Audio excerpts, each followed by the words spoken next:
اول بريك في دهب. بصوا الجو هوا مش ممكن. جماعه دي الرحله الفري اللي قلت لكم عليها، مش عارفه انا قلت لكم عليها على اليوتيوب ولا ايه، بس كل الريلز اللي نازله على انستجرام وكده كنت بتكلم فيها يعني. دي رحله فري كامله متكامله من الشركه تعويضا عن رحله قبل كده. بصوا ده مكان البريك، الجو تحفه تحفه تحفه، بس في التويليت ما كانش احسن حاجه يا جماعه. في التويليت كان بشع والدنيا كانت زحمه جدا جدا عشان في ناس كتيره قوي، والختم بتاعي ده وقع. انت جايبه ختم وقع. يا جماعه جبت كوبايه شاي اشرب، بس والله مش عارفه. بصوا جولي استنوا كده، بصوا اعدادي فين ومش عايزه تطلع، مش عارفه انتوا شايفينها اصلا. انا عماله اشدها، بصوا مش عايزه تطلع. يا نهار ابيض، اشدها مش عايزه تطلع. ده اللي في النجيله. بصوا لا دي خايفه يا جماعه. بصوا انت خايفه يا جولي؟ انت بتمثلي صح؟ والله بتمثل قوي. تعالي اقعدي جنبي هنا جولي. المشكله ان احنا كنا هنا اصلا قبل كده، انا كنت في دهب قبل كده الشهر اللي فات، وجينا الحتت دي كلها وكانت بتلعب مع الناس عادي وما كانش فيه اي مشكله. معرفش المره دي مالها عماله تمثل جامد قوي كده. بس الجو جميل قوي قوي. انا زعلانه على الختم، كان معايا ختم كنت لسه جايباه جديد. مش احنا المفروض دلوقتي في البريك. بصوا مش عارفه هي مهيبره. في كلب شفته هنا لما جيت الشهر اللي فات، شافنا جري علينا. والله ما بينسوش سبحان الله، بيبقوا معلمينكم بالريحه يعني. بشم في الزباله. بصوا شايفين شمشم ترست الحمد لله. بصوا منظر الجبال من ورا، يا نهار ابيض تحفه ما شاء الله. بصوا يا خلاص الساعه دلوقتي جيلها مثلا 7:10 او 7:15 كده. اوكي ده اخر بريك.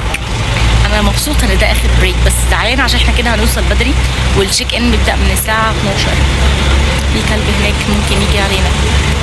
قاعدين بقى مستنيين ده وقت البريك. هو مش ممكن، هو اكيد لا استنى بيهزوا ديله. لا عايزين البين هنا في المنطقه دي كيوت موت يا جماعه. بصوا ده الاوتفيت اللي انا جبته عشان السفريه، اشياء كتير. اوف شايفين على فكره البيستاشيو مع التايجر تحفه. في باص جاي بس اوف بجد تحفه موت يا جماعه. هلو يا جماعه. انا دلوقتي في فندق مونيكا. التشيك ان هيبقى الساعه 12 والساعه دلوقتي 10. جو مشمس جدا بس مش بشع ان انا ما اقدرش اقعد فيه يعني. فبصوا انا قاعده على المرجحه ودي جوليا على المرجحه، بس انا هنزل دلوقتي لان الجو بجد حر قوي هنا. بس بجد المرجحه دي انا هقعد عليها بالليل. واو انا بحب المراجيح. بصوا جولي، لا جولي كده عشان اموت لازم كده تشرب. بصوا خليني اوريكم الفيو يا جماعه. بصوا ده الروف بالليل، ده بقى تقعدوا تشربوا اللي عاملين هنا سراير. اوكي من هنا دي الرومز، من هنا دي البول. في كلب هنا مش عارفه انتوا شايفينه ولا لا، وفي كلب تاني. هو المكان فيه كلبين تحفه بجد.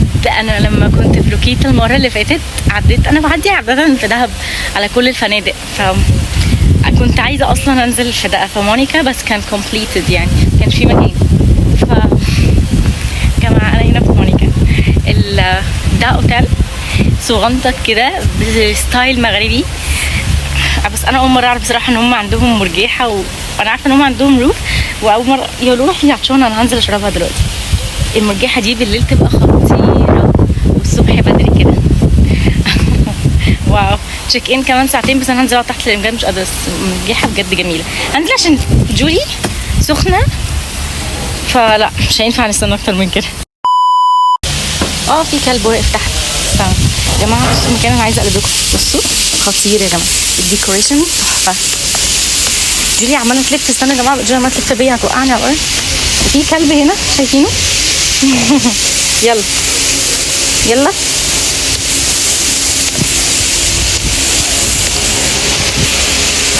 بصوا الكلب ده، هو عامه ده مقيم في المكان ده، هيبقى صديقنا يعني.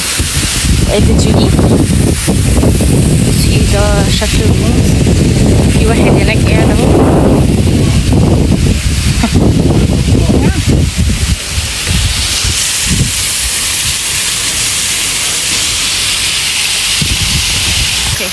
احنا ممكن دلوقتي من قلب فندق مونيكا اللي في دهب.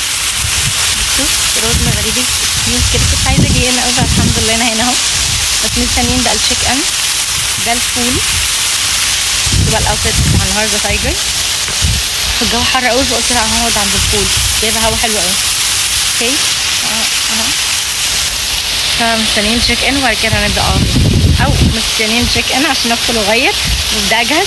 وعايزه اعمل معاكم انبوكسنج للمايو اللي انا جبته لخروج الدهب دي، سفريه الدهب دي، تابعوا الفيديو للاخر. جماعه احنا قعدنا هنا عشان الجو حر جدا، ودي جولي عادي خلاصي قعدت هي خلاص. بصوا قررنا تقعد هنا عشان بجد الجو حر جدا، وعند البول في هوا حلو قوي، الميه دي جايبه هوا كده طراوه يعني.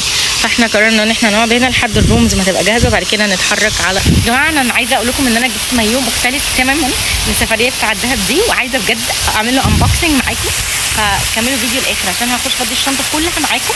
بعد كده هلبس واجهز عشان نروح اللاجونه. لتاني شهر نروح لاجونه بس المره دي انا معايا اخويا وهتبقى فان قوي قوي بقى، والمره دي انا عارفه حاجات كتير قوي بقى، فانا حاسه ان انا مش واحده من اهل البلد. خليكم معايا وتابعوا الفيديو للاخر عشان تشوفوا دهب بس بعيوني انا، وكل مره فندق جديد.